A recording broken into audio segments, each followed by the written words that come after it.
Butuh perjuangan ekstra. Naiknya bisa, pulangnya nggak tahu. Nah, di sana air terjunnya. Tapi karena airnya coba sedikit, jadi kita harus berjuang lagi untuk naik ke sana.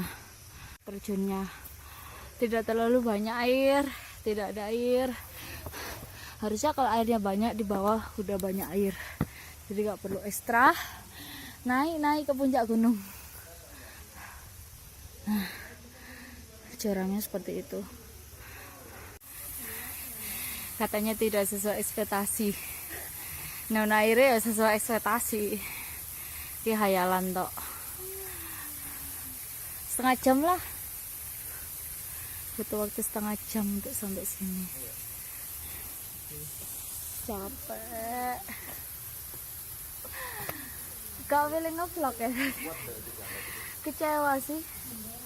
Kayak udah berharap sama satu laki-laki, dia satu perempuan. Terus tinggal nikah ya kayak gini. Iya kan?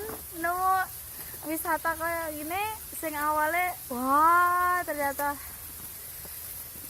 titik pemberhentiannya seperti ini ya.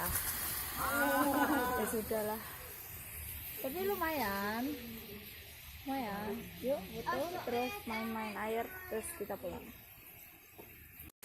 Air terjun alap-alap. Setengah jam kan? Karena airnya cuma sedikit, jadi kita foto-foto biasa sih. Nah, karena airnya dingin banget, kita mau mandi.